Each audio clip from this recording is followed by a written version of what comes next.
How we doing? How we doing, though? You know what I'm saying? Like, how we doing, though? Alright, man. Trade recap. I need to charge my mouse, but we did get funded another 150K today. My last 150K account to max out Top Step allocation at 450K in funding is 1% away. And then from there, I'm going to trade my live accounts on Top Step. The 450K, I'm just going to copy trade. And then I'm going to also trade one of one. And I'm going to max out one of one's allocation. Because I can trade those side by side because they're two different platforms. Like, I can just pull up. I can just trade on Top Step X with those accounts. And then I can do Trade Locker on a different tab and just do all that and get it on Trade Copier or something. I'm just going to do two 200Ks. But yeah, that'll be $1 million in funding pretty much when I do that, which is pretty sick. But that's not what we're here to. What the? What happened here? Is my chart bugged? How do I? What the Sigma? There that stupid dumb. Alright, let's get it. So, today was very simple. It was, you need to decide every day, if the setup's not already built, what you need to be doing is deciding what is your catalyst. What do you need to see happen, or what do you need to see disrespected in order to enter a trade? So today was a great example of that. Today, for me, it was very simple. We had no SMTs, we had no nothing at open. So, for me, it was very simple. Either because previous day's high and previous day's low were untapped. So honestly, we're going for previous day's high now. Like, there's no doubt in my mind by PM session, previous day's high will be gone. But it was either because let me turn on the stupid. I turned on the wrong one.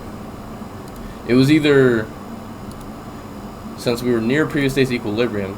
For me, it was either we invalidate the halfway point between previous day's equilibrium and previous day's low, and then I short previous day's low, or I'm seeing this as AMD from London and Asian session, manipulation, and then distribution to previous day's high, which is what we ended up getting. But for me, what I needed, I did scalp a little bit here just because once we got this displacement, it was abundantly clear that we were going to go for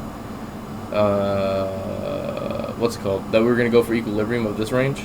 So I was just scalping the equilibrium. But outside of that, the long that I took to pass my 150K account was up here, and it was because, like I said, I have clear catalysts. My first catalyst for shorts was the halfway point between previous day's equilibrium and previous day's low. If that got invalidated, I'm shorting. The other alternative was longs if OTE of this range got disrespected. And what do you know? We sliced through OTE like butter, had London highs with relative equal highs. I mean, this is a no-brainer long, bro. It's a no-brainer. So I'll show you the actual trades that I took, but that was like the overall thought process behind what I did. Let me take a sip of this Wawa.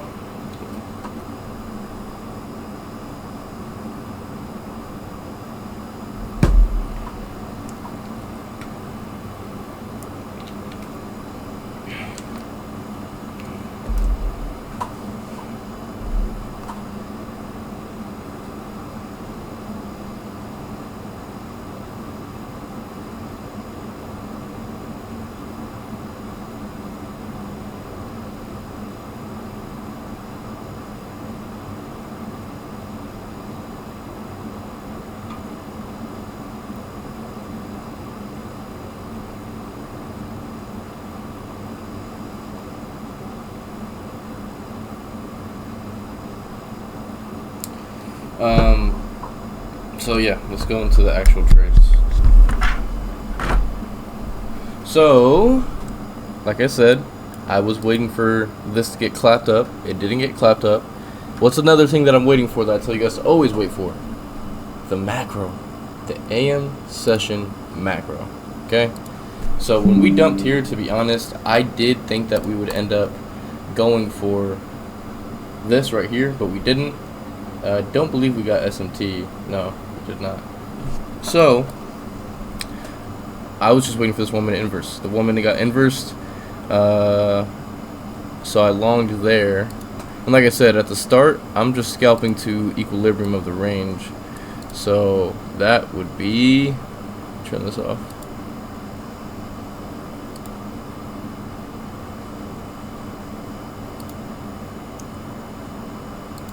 So I ended up scalping to here because that's equilibrium of the range. Jesus, man. Stop loss about there. So I got that little scalp in for equilibrium of the range. Actually, I ended up closing at this high because you can see it right there. It's like low relative equal highs. That's where I ended up closing. But my GeForce Game Ready driver is available. Maybe that's why my computer's been tweaking. I've been needing to update my drivers, or whatever that means. But yeah, so then this was the first trade I took. I did take a loss somewhere scalping, but it was like a baby loss. And then I wanted longs here. I'm not even going to show the trade, but I got stopped at break even because I was just going for a quick long. Once we got displacement, we inversed the gap on the 30-second here. I just went break even, just protecting myself. But I was willing to take that trade in case we got like really, really bullish. But then this was the next real trade. So I took this, and an issue that, it's not really an issue, but something that happens with me is that I scale in based on the seconds chart. So like right now, this is a 1 second charts time frame. The reason why I entered here with limit orders is because there's no more imbalances to the downside. Like if you look on the 5 minute, you can see this imbalance, but when you go to the 1 minute and you zoom in more, is there really an imbalance there? No, there's not. There's no real imbalance. So this is the last real imbalance of this price leg before the relative equal highs at London highs. So me personally, I feel very comfortable limit ordering this.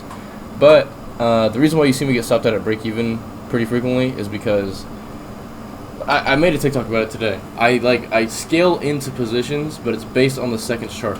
So the reason why I do that is because I'm able to get some insanely high leverage trades without exceeding how much I'm willing to risk a trade.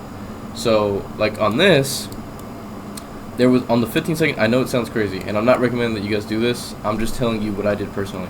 So this was the main trade idea. So for you guys, like I said, I don't recommend you going to the second charts. So no second charts analysis. This is the trade that I took that you guys can see. This is it right here. This is my first entry.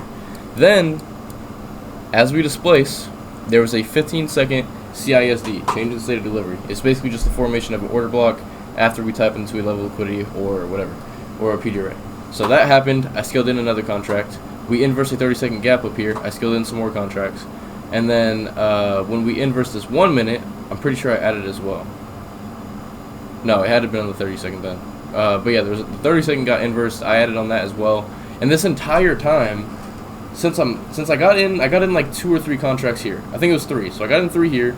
I added 2 here actually, and then I added 1 here, and I added another 1 here. So that's somewhere around 7 or 8 contracts, right? Which sounds insane, but because I'm scaling in on the seconds charts, I'm able to bring my stop loss up and follow it. Because remember how I told you guys from the last video, or my last mentorship class, was how to properly place your stop loss. I'm just applying that on the seconds charts. So the entire time, I'm never risking more than like $300 to $400, but I'm in with like freaking 7 to 8 contracts. So that's why you guys see me going like absolutely stupid lately. It's because I started doing this. I can scale in super heavy while always being within my risk parameters and while staying in line with order flow. But it's really advanced. Like I said, I don't really recommend that you guys do it. It's just what I did. So this entire time I'm scaling in, I'm scaling in, I'm scaling in. I did actually get, I think I got break even stopped here. Yeah, I got break even stopped here, but then I ended up getting back in for the same reason. Like I'm still in line with order flow, but because I'm in so many contracts, my break even was like somewhere around here. I can't risk that much. You know what I mean? Like I can't keep my stop all the way down here when I'm in that many contracts. So me personally, I'm gonna get out break even and then I'm gonna wait for a new entry. So I ended up getting my new entry somewhere on the second charts, and then we got my CP. I passed my 150K account. But to me, I know it sounds messy and it sounds weird and all this stuff. It's what I've been doing for the past month, and it's why I've been going so crazy. Like I'm willing to get break-even stops here and there. I'm willing to take the losses because when I trade like this, it's still based on like my, because this is a normal trade that I would take, right? Like before I started trading on the second charts, This right here is a normal trade I would take. I just wouldn't be scaling in. I would just be all in here. Now, I'm getting in here and I'm scaling in, I'm scaling in, I'm scaling in. I'm okay with getting break-even stopped or like taking small losses because it makes my risk reward higher because like I said, I'm trailing my stop loss the entire time, but my upside potential just keeps increasing because I'm adding more contracts. So me personally, I'm okay with risking getting break-even stopped or taking little baby losses because I'm bringing up my stop loss with order flow. I'm okay with that because I know that when I catch the winner is going to be insanely massive. So my risk reward is just insane. So, I mean, you can hate it or you can love it. Like I said, I don't recommend it if you're a beginner, but it works for me. So, but yeah, I mean, those are the only trades I took today. Maybe if we get closer to previous day's high and there's a better setup, I might long to previous day's high, but I doubt it. I need like 1% to pass this last 150K, and then I max out Top Step. But honestly, I doubt it. I doubt it'll show up. So, but if it does, potentially, for now, that's all I'm looking for. I'm looking for previous day's high. So if I get a setup for that, I might take that trade, but I think I'm probably done for the day more than likely. So, but yeah, man, GG's, great trading day. Funded 350K, which is nice. But yeah, man, I'm outie. Deuces.